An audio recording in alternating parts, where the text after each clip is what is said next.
Bismillahirrahmanirrahim. Assalamualaikum warahmatullahi wabarakatuh. Salam sejahtera, salam misi medani. Saya Ali Iskandar bersua lagi dalam Ruang Bicara siaran khas bersempena dengan sidang kemuncak ASEAN yang ke-47 langsung dari Wisma Bernama, dan kami bawakan seperti biasa di Bernama TV ini laporan dari masa ke masa berkaitan dengan apa yang berlangsung di Convention Center.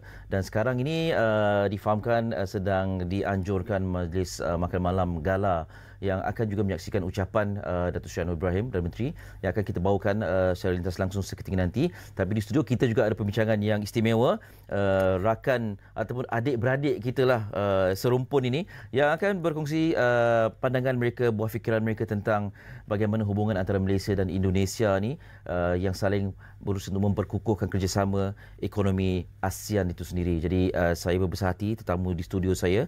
Di sebelah kiri saya ialah Bapak Hendra P. Iskandar, Menteri Penasihat Urusan Ekonomi Kedutaan Besar Republik Indonesia. Selamat datang ke Ruang Bicara, Bapak. Terima kasih, Pak Ali. Kali pertama. Selamat malam. Ya, kali pertama juga ya. Ya, kali pertama. Kali pertama juga muncul di kaca TV Profesor Dr. Muhammad Abdullah Haji Yusof dari Jabatan Pengurusan Logistik dan Pentadbiran Perniagaan, Fakulti Pengajian dan Pengurusan Pertahanan, Universiti Pertahanan Nasional Malaysia UPNM. Apa khabar, Prof? Baik, Alhamdulillah. Terima kasih saudara Eli yang mengundang saya untuk sesi pada malam ini. Terima kasih kerana sudi menjadikan Bernama TV sebagai penampilan pertama. Ya, Prof. Terima kasih. Okey, saya mulakan dengan Bapak Hendra. Barangkali boleh berkongsi perasaan tentang penganjuran ke-47 dan Malaysia sebagai tuan rumah. Kita saudara yang begitu akrab. Apa persepsi Bapak sendiri? Ya, pertama saya ingin mengucapkan selamat ya. Once again, congratulations to Malaysia. Sudah 2 kali kan, dari 46 dan yang sekarang 47 sebagai keketuaan ASEAN.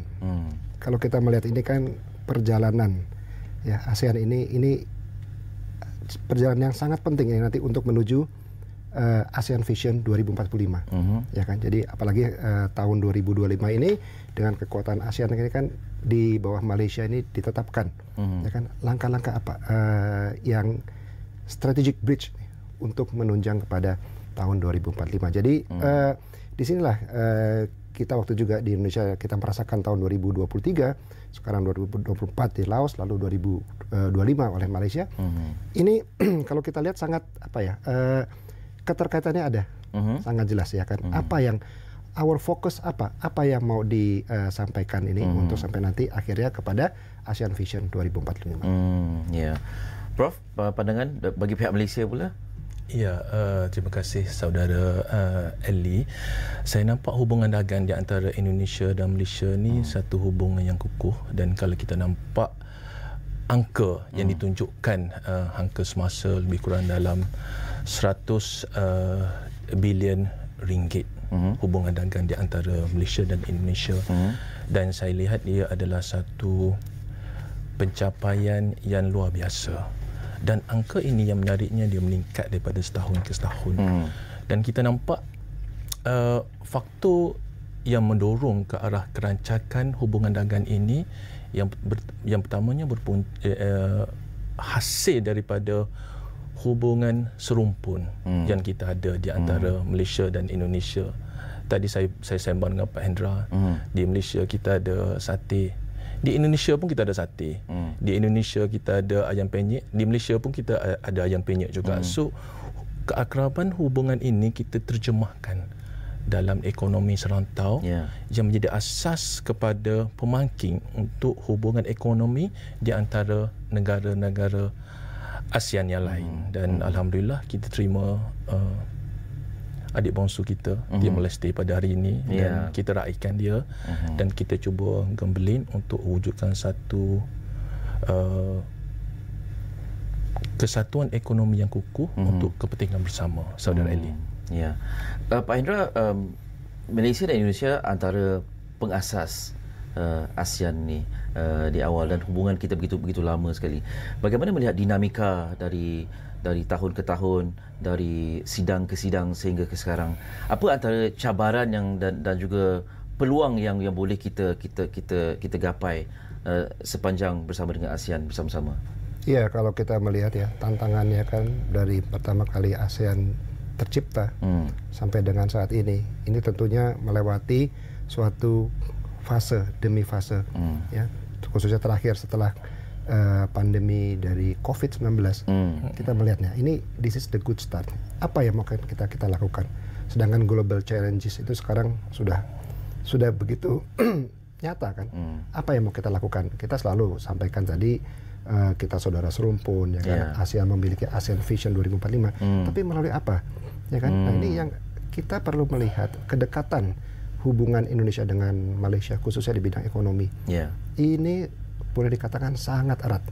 Kalau kita lihat connectivity itu yang terus kita bangun dari kedua belah pihak. Bahkan sekarang boleh dikatakan Kuala Lumpur Jakarta itu boleh kita lihat lebih dari 30 flights per hari. Itu pun masih kurang. Ini menunjukkan adanya keinginan dari kedua belah pihak untuk memajukan.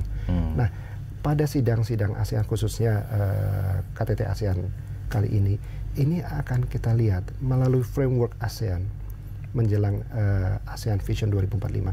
Apa yang mau kita isi? Tentunya melalui perjalanan-perjalanan bilateral. Ya kan? Kita melakukan kemarin saja baru saja kita melakukan annual consultation, ya kan?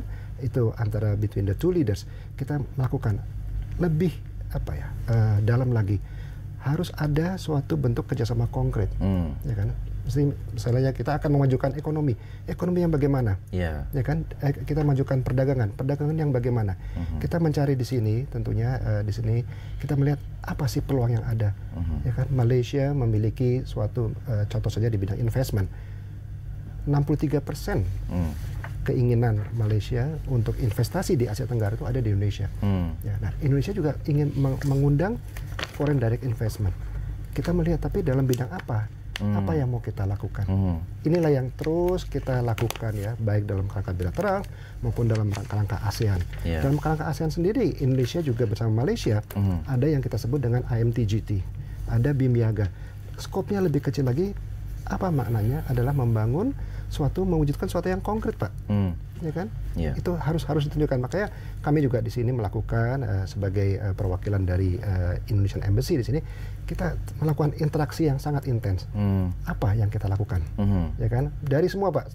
Jujur saja, dari semua segi kehidupan di sini di Malaysia, kita ini bisa menggarap kepada suatu hasil yang positif.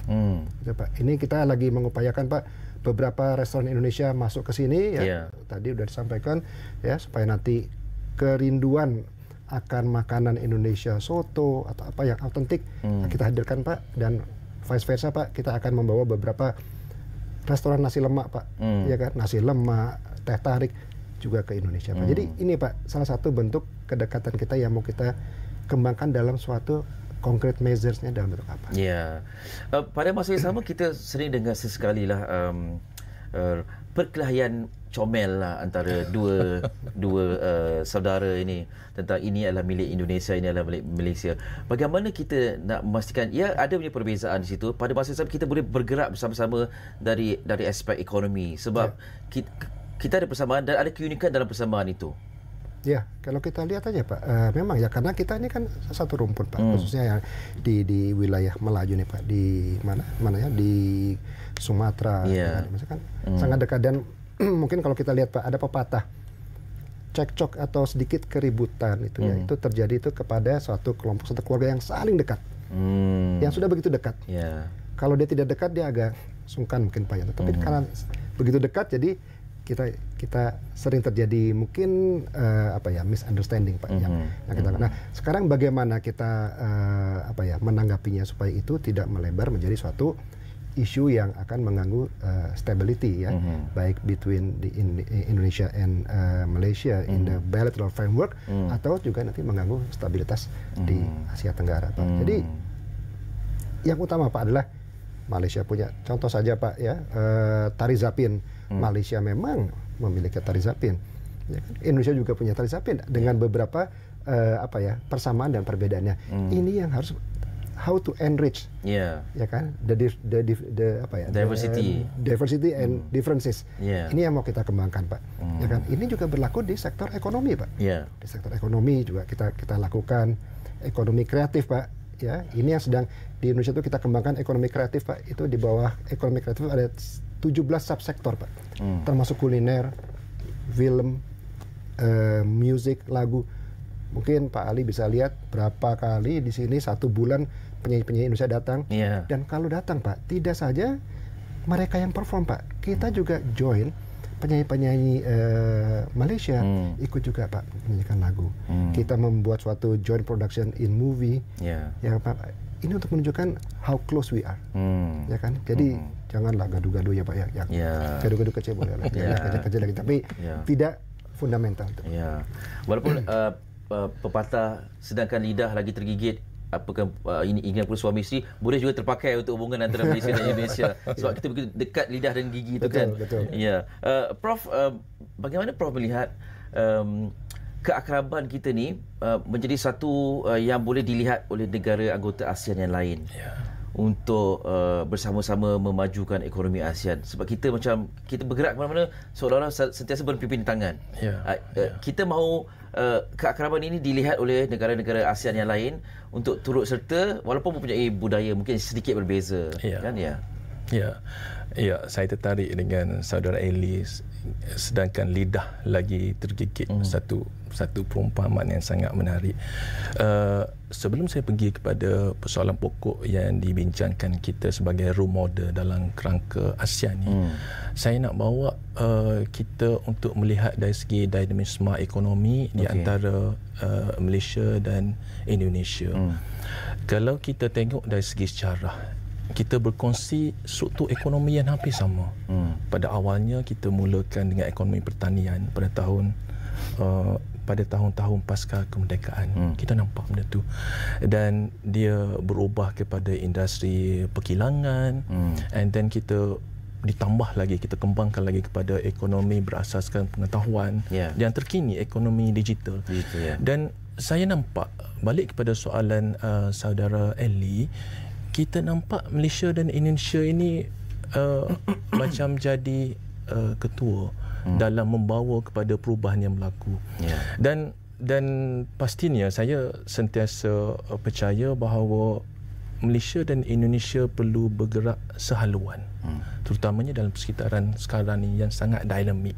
Kita nampak konflik geopolitik yang berlaku di kalangan adik-beradik kita pun, di antara Thailand dan Cambodia contohnya.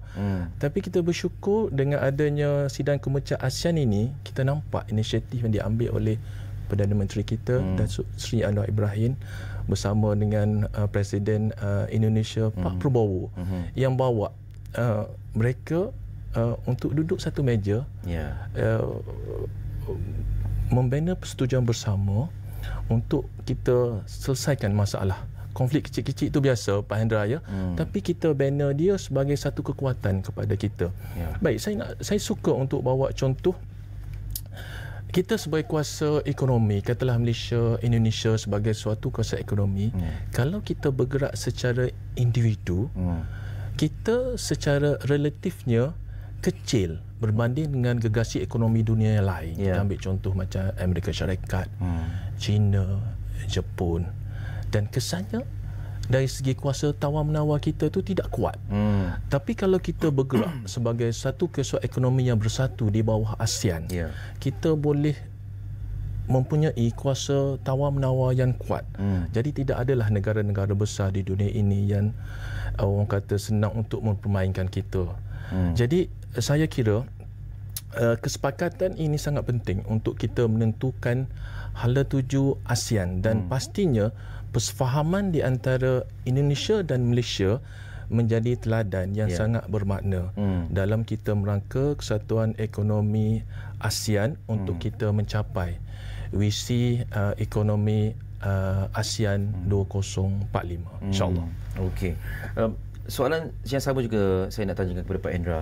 Barangkali Malaysia dan Indonesia ni kita beruntung kerana berada di posisi maritim yang sangat strategik. Sebab kita boleh bekerjasama dengan begitu mudah, dan kita di tengah-tengah antara dua kuasa besar yang antara cabaran ialah mengimbangi kedua-dua ini. Tetapi negara-negara lain yang di tengah-tengah negara ASEAN itu mungkin sedikit terjarak berbanding dengan kita. Jadi bagaimana untuk kita menggamit perhatian mereka untuk turut serta bersama dengan kita, walaupun secara geografinya kita berada pada advantage? Ya, sebenarnya kan yang telah galakkan sejak awal ya kan, termasuk pada saat Indonesia menjadi keketuaan ASEAN, ya kan, pentingnya connectivity. Ini kan sebenarnya connectivity ini yang akan merangkul seluruh negara ASEAN. Kita bisa akan menjadi role model antara Indonesia dengan Malaysia, karena Indonesia dan Malaysia ini bagi Indonesia ya, Malaysia adalah salah satu negara yang berbatasan secara darat maupun secara laut. Secara daratnya kan di Kalimantan, Indonesia dengan Malaysia. Jadi di sini bagaimana lintas batas bisa kita kelola dengan baik ya kan. Lalu juga kalau kita lihat dari Pontianak sekarang bisa berkendaraan sampai ke Kuching. Nah, pengelolaan perbatasan lintas barang bukan saja hanya orang tapi juga barang dan jasa. Nah, ini kan sebenarnya yang nantinya akan menjadi suatu capaian di ASEAN yang disebut dengan ASEAN Economic Integration. Itu kan yang nantinya akan mempermudah lalu lintas barang, ya kan, akan mengefektifkan perdagangan dan investasi. Nah, ini yang akan menjadi contoh bagi ASEAN Member State. Ini makanya dalam setiap pertemuan bilateral kita juga come up with the new ideas untuk apa sih yang kira-kira mau kita lakukan untuk kerjasama yang lebih erat antara Indonesia dan Malaysia. Baru saja saya baru minggu lalu saya kembali dari Banjarmasin. Itu ada rute baru sekarang kan dari Kuala Lumpur ke Banjarmasin. Banjarmasin itu di Kalimantan Selatan. Selama ini dari Kuala Lumpur sudah terbang ke Pontianak dan ke Balikpapan, dua kota besar di Kalimantan. Tambah lagi sekarang di Kalimantan Sekalang. Nah, dengan kehadiran ini berarti ada connectivity.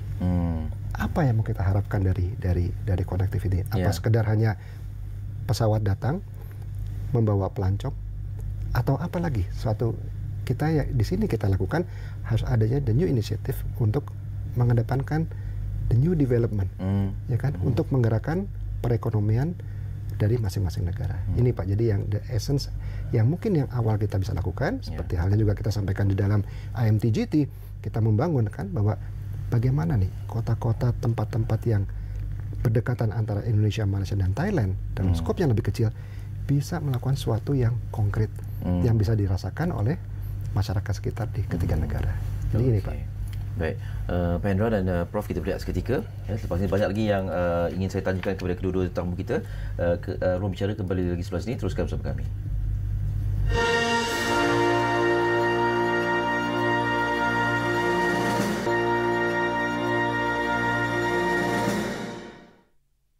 Kembali dalam ruang bicara, siaran khas sempena dengan sidang Kementerian ASEAN ke-47. Kami bersiaran secara langsung dari Wisma Bernama dan tajuk kita malam ini Malaysia Indonesia Perkukuh Kerjasama Ekonomi ASEAN, dan dua tetamu saya telah pun berbicara panjang lebar tentang bagaimana potensi dan juga akaraban kita ni dapat memacu ASEAN untuk lebih unggul selepas ini, apatah lagi menjelang 2045. Okey, sekali lagi saya perkenalkan tetamu, Bapak Hendra P. Iskandar, Menteri Penasihat Urusan Ekonomi Kedutaan Besar Republik Indonesia, dan juga Profesor Dr. Muhammad Abdullah Haji Jusoh, Profesor dari Jabatan Pengurusan Logistik dan Pentadbiran Perniagaan, Fakulti Pengajian dan Pengurusan Pertahanan, Universiti Pertahanan Nasional Malaysia UPNM. Prof, tadi kita seronok bila kita bercerita tentang betapa akrabnya kita dan kita mahu dilihat sebagai role model. Cuma kalau kita boleh perincikan bahagian ataupun aspek apa yang kita boleh hebahkan kepada adik-beradik ASEAN lain ni, sebab mereka mungkin akan kata senanglah nak bekerjasama sebab bahasa pun sama kan, budaya pun hampir sama, banyak bersama, jadi tak ada masalah untuk bergandingkan bersama. Tapi kami ni sistem politik yang berbeza, kepentingan masing-masing pun berbeza. Bagaimana untuk memberikan kepada adik-beradik, termasuklah yang baru masuk ni, Timor Leste ni, suatu kepercayaan untuk kita sebenarnya walaupun ada perbezaan, kita masih lagi boleh bergerak bersama-sama. Terima kasih saudara Eli. Satu soalan yang saya kira sangat baik yang perlu kita bincangkan bersama. Dalam konteks hubungan Malaysia dan Indonesia, kita nampak antara negara yang menjadi penggerak kepada ASEAN ini pada peringkat awal ni tidak boleh kita nafikan. Dia adalah Malaysia dan Indonesia. Dan pastinya integrasi yang kita cuba wujudkan di antara dua negara ini akan menjadi penentu kepada naratif yang akan membina ekosistem ke mana kita nak bawa ASEAN ini. Pastinya kita ada vision 2045, itu satu vision yang sangat baik. Dan saya ingin kongsi di sini bagaimana dinamisme dalam hubungan ini yang perlu dicontohi oleh adik-beradik kita yang lain. Contohnya, kalau kita perhatikan dari segi ekonomi, Malaysia dan Indonesia ni boleh dikatakan antara pengeluar minyak kelapa sawit terbesar di dunia. Dan secara tak langsung kita bersaing di antara satu sama lain. Tapi persaingan itu tidak pernah menjadi pemisah di antara kita. Kita melaksanakan kajian bersama untuk mengeluarkan minyak sawit yang lebih berkualiti, untuk mengeluarkan hasil yang lebih baik. Dan persamaan ini, kesatuan hati ini penting yang kita perlu bawa kepada industri-industri lain. Kita ambil contoh dalam sektor pendidikan. Dan kalau kita perhatikan pada hari ini, kita nampak banyak institusi Malaysia yang menjalankan MOU dengan institusi daripada Indonesia. Dan ada ahli-ahli akademik kita juga menjalankan pendidikan di Indonesia. Begitu juga ahli-ahli akademik, dosen daripada Indonesia menjalankan pendidikan di Malaysia. So kita nampak hubungan yang akrab ini kita perlu kembangkan ke dalam kalangan rakan-rakan se-ASEAN kita yang lain. Dan saya nampak kita boleh kembangkan lagi contoh dan teladan yang baik ini dalam industri-industri yang berkaitan dengan tenaga boleh diperbarui. Contohnya yang menjadi asas ataupun tonggak perbincangan utama di dalam kita punya ASEAN, kemuncak ASEAN kita, sidang kemuncak ASEAN kita pada kali ini. Dan termasuklah juga di dalam perkara yang berkaitan dengan pelancongan, berkaitan dengan ekonomi, digital ekonomi yang kita boleh kembangkan bersama dan kita dapat manfaat. Bukan sahaja di kalangan ataupun di antara negara Malaysia dan Indonesia, kita kembangkan lagi kepada rakan-rakan ASEAN kita yang lain. Saudara Ali. Okey, sekarang sedang rancak kita bercerita tentang ekonomi digital. Dan di sidang kemuncak ASEAN juga ada forum ASEAN Indo-Pacific Forum yang tamunya Chief Executive Officer dan co-founder Dana Indonesia, Bapak Vince Iswara, yang menyebutkan tentang kepentingan mewujudkan ASEAN Payment Connectivity tu. Ini suatu yang bila saya baca dan saya dengar macam, ya, ini sepatutnya kita hebahkan lebih meluas, kerana sekarang ni kalau kita dah nak sebelum nak ke luar negara perlu tukar wang, buat pertukaran wang asing dan sebagainya. Sekarang ni tak perlu, apatah lagi untuk mereka yang betul-betul terbabit dalam bisnes, dan difokuskan dalam forum ini tentang kelompok micro SME dan sebagainya. Apa pandangan Pak Hendra tentang perkara ini? Ya, kan kalau kita lihat tadi ya, kita menuju kepada ASEAN Economic Integration, ya kan, dan ujungnya nanti kepada ASEAN Vision 2045. Di bidang ekonomi ini kan apa yang mau kita capai? Kenapa harus mencapai ASEAN Economic Integration itu? Kenapa? Karena di situ kan tadi seperti yang sudah disampaikan adalah kita akan mempermudah arus barang yang masuk, mempermudah perdagangan, efisiensi untuk proses investasi, efisiensi untuk perdagangan, efisiensi untuk pariwisata. Dan pariwisata atau pelancongan ini akan membawa suatu dampak yang luar biasa, bukan saja hanya untuk melihat keindahan alam atau tourist destination, tapi economic elements itu akan bermain di sana. Contoh saja, sejak tahun 2023 sampai 2024 ya, insya Allah sampai 2025 sekali juga, pelancong asing yang masuk ke Indonesia terbanyak itu dari Malaysia. Ya, 2023 kita ada 1,9 juta, tahun 2024 ada 2,4 juta, insya Allah kita targetkan 2025 bisa mencapai 2,7 atau 2,9 juta. Ya kan, ini sudah datang. Tapi juga at the same time, pelancong dari Indonesia ke Malaysia juga tidak kalah jumlahnya ya, ada sekitar 4 juta, ya kan, kebanyakan pada medical tourism. Lalu kan, tapi kan kita begini, kita tidak bisa menghentikan ya the movement of the people, kita tidak bisa. Tapi ternyata setelah kita lihat adanya economic medical tourism ke Indonesia, ke Malaysia dan Indonesia, ternyata juga there is a need from Malaysia so untuk melihat traditional medical tourism. yang sekarang mulai berkembang di Indonesia. Nah, itu ada, termasuk dari wellness center, ya kan, dari apa namanya yang tradisional. Inilah yang kita bisa sampaikan bahwa adanya perbedaan jumlah pariwisata yang hadir, ya ini bisa dilakukan juga dengan adanya, karena masing-masing negara ini mempunyai keunggulan dan kelebihan masing-masing, ya kan? Kita sering lihat sekarang, apalagi sekarang trennya dari Malaysia itu kalau datang ke Indonesia kan ingin sampai Jakarta, dari Jakarta naik kereta bus langsung ke Bandung, dari Bandung ya dia cari kuliner dari langsung kembali ke sini. Nah, bagaimana kita memanfaatkan ini supaya ini menggerakkan roda-roda perekonomian rakyat, ya kan? Sama juga dari Indonesia ke Malaysia, mungkin Pak Ali lihat kalau sudah long weekend itu kalau di Bukit Bintang everybody speaking bahasa Indonesia, ya kan? Berarti jumlahnya banyak. Nah, di situ it doesn't stop there. Jadi harus ada apa yang sekarang challenging-nya adalah untuk money connectivity, ya kan? Kita sekarang sudah tidak perlu lagi lah kita membawa cash yang terlalu banyak, kan cukup dengan e-money, dengan kita QR code. Di Indonesia sendiri sekarang yang KRIS punya Indonesia sendiri sudah diterima di beberapa toko, sejumlah toko di Malaysia. Berarti ini memudahkan, Pak. Ya, jadi semakin lama kita melakukan langkah-langkah ekonomi digital, termasuk digital ekonomi, semakin banyak juga tantangannya dan kita harus lakukan secara konkret. Ini harus dilakukan apa yang mau kita lakukan sehingga hubungan perekonomian kedua negara ini yang dalam konteks hubungan bilateral ini juga akan bisa menjadi role model bagi negara-negara all ASEAN members lainnya.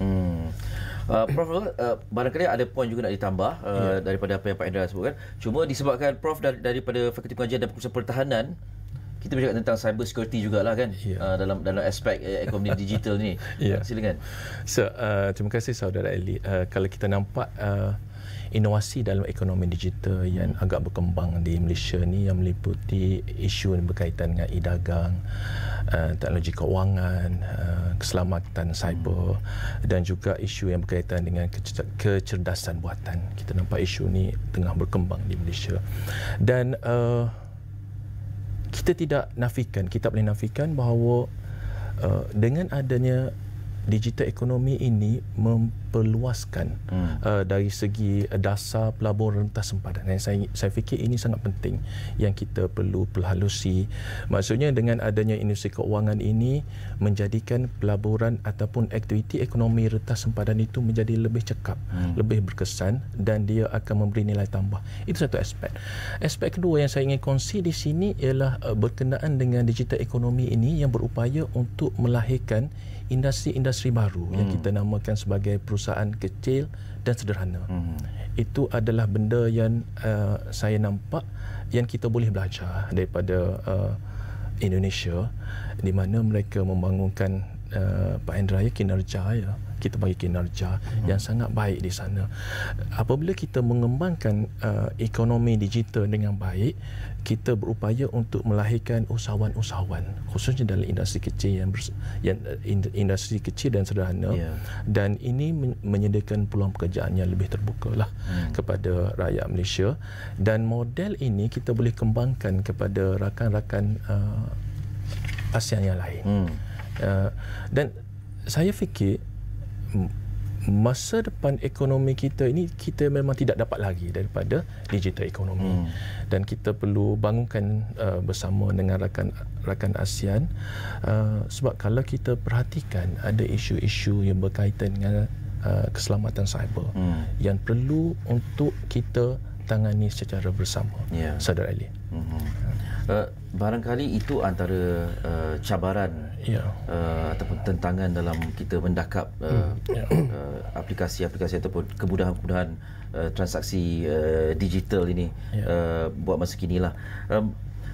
Pak Hendra, kalau dilihat di Indonesia tu disebut kerajinan kerajinan. Sejauh mana ini sekarang saya ingin tahulah, saya curious sebab kita di Malaysia banyak juga hal-hal berkaitan dengan sektor-sektor perniagaan kecil dan sederhana ini. Di Indonesia bagaimana perkembangannya Dan adakah ia bersifat global ataupun masih di sekitar rantau ini saja? Ya, ini yang kita sampaikan ya selama ini, bahwa memang ya usaha mikro, kecil dan menengah, jadi kita sebut UMKM atau SMEs, itu memang harus menjadi backbone ya. Bukan saja hanya di Indonesia, tapi mungkin juga di Malaysia juga. At least itu antara 30-40% dari total trade ya, secara nationwide ya, baik di Indonesia maupun di Malaysia. Dan ini yang terus kita tuju, Pak. Jadi kita mencapai bahwa UMKM ini atau SMEs ini harus kita sampaikan harus naik kelas. Jadi harus go global, ya kan? Tentunya ini harus kita melihat apa-apa yang kerajinan tadi, craft, ya kan Pak, culinary, modest fashion, ini harus meet the requirements of the global market. Ya, contoh saja Pak, yang beberapa yang 17 subsektor dari ekonomi kreatif, ya, termasuk kuliner, termasuk handicraft, termasuk movies, ini kita harus tahu bahwa harus memahami karakteristik of Malaysian market. Jangan kita memproduksi sesuatu yang ini tidak memenuhi requirement apa yang tidak dikehendaki di pasar Malaysia atau di pasar negara-negara ASEAN lainnya. Ini tidak akan bisa ketemu, Pak. Jadi disinilah kita tadi sudah disebutkan oleh Prof, kita ada ya pertukaran. Kita melakukan pertukaran untuk training di tingkat UMKM. Ada training untuk ekonomi kreatif, Pak. Adalah untuk saling memahami bagaimana, apa sih karakteristik pasar Malaysia. Belum tentu suatu produk yang berhasil di Indonesia di dalam domestic market lalu kita ekspor, kita bawa keluar langsung mudah masuk. Tidak, ya, kita harus lihat karakteristiknya, karena walaupun kita dekat, kita sama, tapi ada hal-hal yang mungkin memiliki perbedaan yang ada, dan tentunya ini yang harus kita garis bawahi. Yang kedua tadi sudah sebutkan mengenai juga terkait dengan halal, Pak. Ya, ini tahun 2023 lalu kita sudah kembali menandatangani ya. Jadi ada perjanjian bilateral Indonesia Malaysia mengenai kerjasama di bidang halal. Jadi produk-produk dari Indonesia yang sudah mendapat halal sertifikat itu juga bisa masuk ke Malaysia, dan Malaysia yang sudah halal sertifikat Malaysia lebih diakui secara internasional, kita juga bisa bekerja sama sehingga produk kita pun juga bisa masuk ke beberapa tempat lain. Ini yang menurut saya suatu langkah yang nantinya ini bisa juga ditiru ya, bukan ditiru, diaplikasikan dalam kerjasama yang lebih luas di tingkat ASEAN, Pak. Jadi ini, dan tadi mungkin saya sedikit menyinggung mengenai tadi ya, mengenai sudah mengenai cyber, Pak. Itu kemudahan di sini, tentunya kemudahan harus dikawal juga dengan awareness. Ya, jadi selain dari law enforcement, tapi awareness dari masyarakat ya, dari ASEAN community.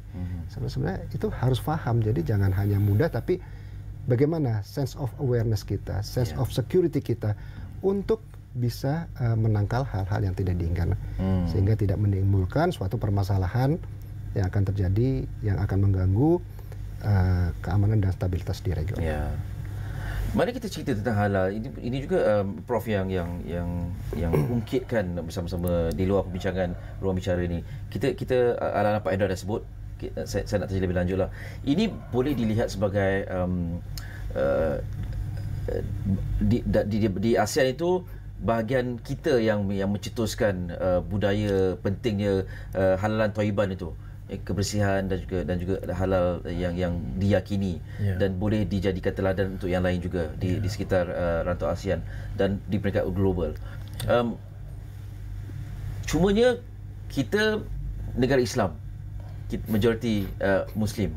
Bagaimana kita nak mengajak anggota lain yang predominantly bukan Muslim ni untuk sama-sama meraihkan yang ini adalah sebenarnya satu ISO yang sangat baik, sama ada negara Muslim atau bukan?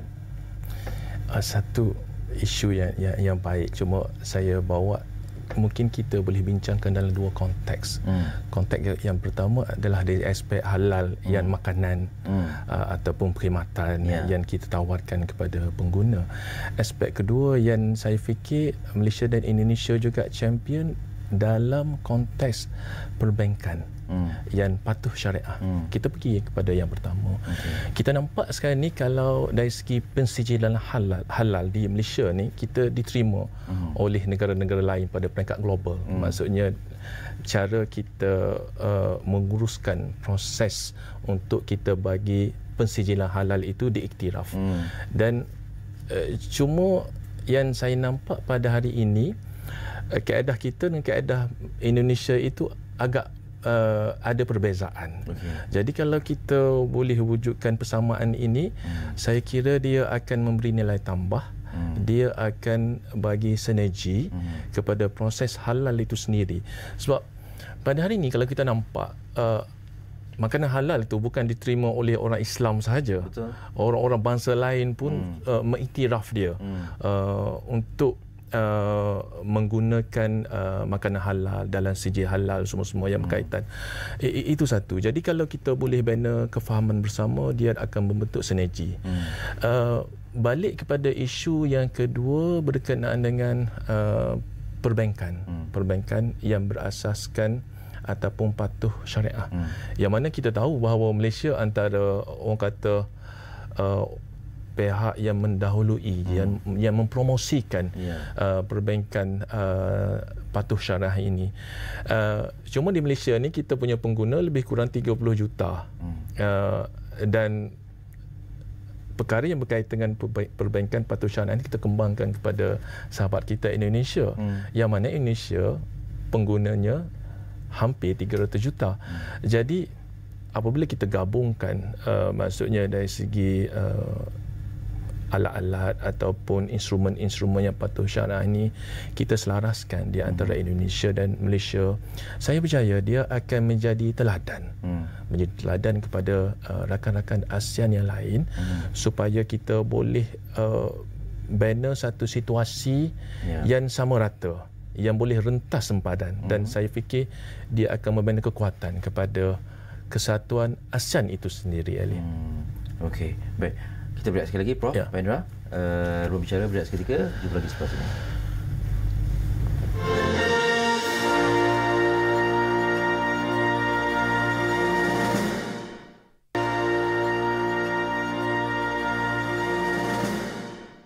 Terima kasih atas perhatian anda bersama di Ruang Bicara langsung dari Wisma Bernama di Bernama TV ini, dan kita berbincang bersempena dengan sidang kemuncak ASEAN ke-47. Siaran khas ini, tajuk kita malam ini, Malaysia Indonesia perkukuh kerjasama ekonomi ASEAN. Jadi kita ada tanggungjawab besar, Malaysia sebagai tuan rumah yang berganding bahu begitu erat sekali dengan Indonesia untuk memastikan sektor ekonomi dapat dipacu dengan sebaik-baiknya, dengan mengajak sekali rakan-rakan ASEAN termasuklah ahli anggota baru iaitu Timur Leste untuk menjayakannya bersama-sama. Masih lagi bersama dengan Pak Hendra P. Iskandar, Menteri Penasihat Urusan Ekonomi Kedutaan Besar Republik Indonesia, dan juga Profesor Dr. Muhammad Abdullah Haji Jusoh, Profesor di Jabatan Pengurusan Logistik dan Pentadbiran Perniagaan, Fakulti Pengajian dan Pengurusan Pertahanan, Universiti Pertahanan Nasional Malaysia, UPNM. Pak Hendra, ini katanya negara keempat sebagai wakil kedutaan Indonesia. Ya. Yang pertama saya penempatan pertama di Korea Selatan. Korea Selatan, kemudian Charge of Political Affairs at the time. Jadi mengatur mengenai peace in the Korean Peninsula at the time. Yang kedua saya di Bangladesh, merangkap Nepal. Yang ketiga di Abu Dhabi. Ini yang keempat. Yang keempat, Malaysia. Ya. Di luar siaran saya bertanyakan kepada Pak Hendra, yang mana paling mencabar? Saya fikirkan negara-negara rupanya Malaysia yang paling mencabar. Ini tantangannya besar. Kenapa? Tantangan besar. Pertama kan dekat ya. Ini dekat sekali Indonesia sama Malaysia. Apapun ini bisa terjadi. Terkadang itu kalau kita lihat sosial media saja kan, habis tanding bola saja kan itu sudah ramai gitu kan. Jadi di sini bagaimana kita bisa, ini kan kita wakil dari pemerintah kan, yang harus keberadaan saya di sini adalah bagaimana untuk membangun lebih erat lagi hubungan bilateral dan kerjasama bilateral Indonesia dengan Malaysia kan. Jadi jangan sampai ada gangguan itu. Yang kedua, kedekatan kita, Pak. Kedekatan kita itu sudah tidak bisa diragukan lagi. Apa kita ada. Makanya saya lebih ke tidak kita memusingkan, kan tadi sudah sampaikan ayam geprek apa. Sekarang leave it to the taste ya, leave it to the people. Ya kan, sekarang sudah banyak orang-orang dari Malaysia mencari, Pak Hendra, saya ingin makan Indonesia yang otentik gitu kan, saya ingin makan bakso gitu, dan vice versa di Indonesia pun ingin nasi lemak yang otentik ya, ada teh tarik yang otentik. Di sinilah kita bisa saling bekerjasama, saling tukarkan. Ya, ini yang challenge. Kalau kita tidak bisa, kenapa sih penerbangan dari Jakarta ke Kuala Lumpur itu tidak sampai 2 jam ya? Kita nonton movie tidak sampai habis sudah sampai di sini kan ya. Ini yang perlu kita lakukan, Pak. Ini challenge-nya di sini. Kalau kita tidak bisa lakukan, berarti kita tidak kerja kan, ya kan? So we have to prove ya bahwa ini potensi ini bisa kita garap menjadi suatu kenyataan, ya kan Pak? Ini challenge-nya banyak, Pak. Challenge-nya banyak. Tadi sudah disampaikan oleh Prof. Abdullah mengenai halal. Minggu lalu saya juga dijemput oleh Mata. Kita berbicara mengenai bagaimana sih halal ini, ya kan? Lalu ada perkembangannya yang lain adalah Muslim friendly. Jadi halal tourism ada Muslim friendly. Nah, kalau kita bicara Muslim friendly, berarti Muslim friendly is not only for the Muslim, gitu, Pak. Ini memberikan skop yang yang lebih luas, ya kan? Jadi, namun misalnya dari pelancong dari Malaysia, contoh ke Bali, ya kan? Itu tidak semudah mungkin menemukan halal di Jakarta. Tapi di Bali sekarang ini sudah trennya adalah menjamin Muslim friendly, ya. Jadi pelancong Malaysia bisa tetap sholat pada waktunya, ya, ada bisa berwudu.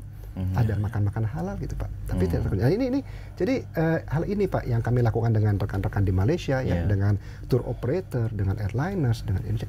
Bagaimana kita ini tetap. Jadi semua orang bisa melakukannya dengan tanpa terganggu. Jadi yang ingin mendapatkan jaminan untuk halalnya dalam konteks Muslim friendly tetap dapat.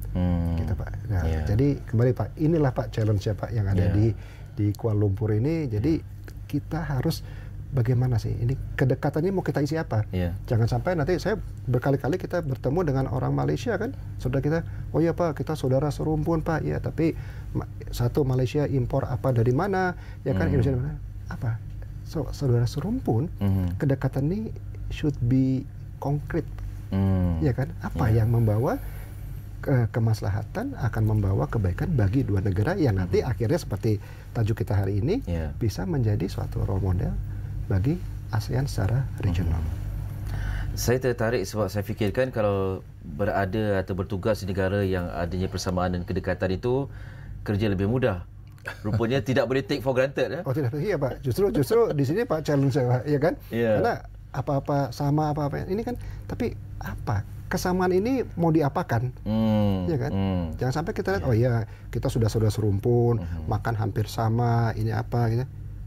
What next? Ya kan?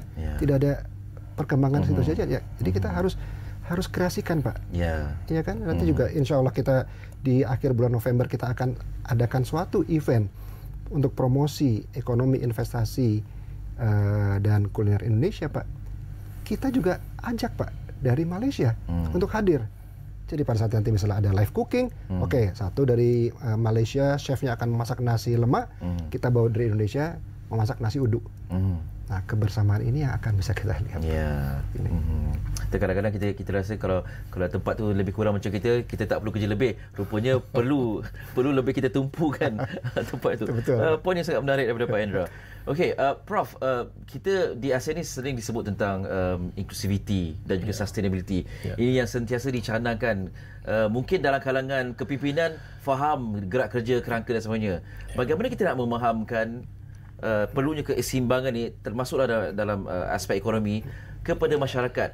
Apa yang perlu inclusivity dari aspek macam mana? Kalau kita sama-sama Indonesia dan Malaysia, mungkin kita faham inclusivity itu, keterangkuman itu. Sustainability itu yang bagaimana? Terima kasih saudara Eli. Kalau kita tengok tema Sidang Kemuncak ASEAN 2025 yang memberi penekanan kepada keterangkuman dan kelestarian, satu perkara yang pada saya sangat menarik. Satu, kalau kita tengok kepada keterangkuman, kita tengok prestasi ekonomi di kalangan negara ASEAN ini dia berbeza. Kalau Malaysia dan Indonesia itu ekonomi kita boleh katakan makmur. Singapura makmur, Brunei makmur, Thailand makmur. Tapi tidak semua adik-beradik kita ASEAN ini mempunyai kemakmuran yang bersama. Mempunyai tahap kemakmuran bersama dari segi pendapatan per kapita, kualiti kehidupan sangat berbeza. Jadi segala inisiatif yang kita buat ini untuk kita menarik supaya kita dapat, kalau kita kata duduk sama rendah, berdiri sama tinggi. Cuma dalam keterujaan kita mengejar pembangunan ekonomi, saya kira penting juga untuk kita memberi penekanan kepada kelestarian. Kalau kita tengok kelestarian dalam aspek ekonomi, pembangunan ekonomi di negara Malaysia ini banyak menggunakan bahan bakar, Pak Hendra, berasaskan kepada fosil. Di Indonesia pula dia lebih kepada arang batu dan fosil, yang mana secara tak langsung kadang-kadang dia akan memberi kesan kepada alam sekitar. Jadi saya kira tiba masa kita Malaysia dan Indonesia untuk bekerja bersama untuk mencari tenaga alternatif, dan kita nampak tenaga hijau berkembang pesat di Malaysia, contohnya dari segi penggunaan tenaga solar.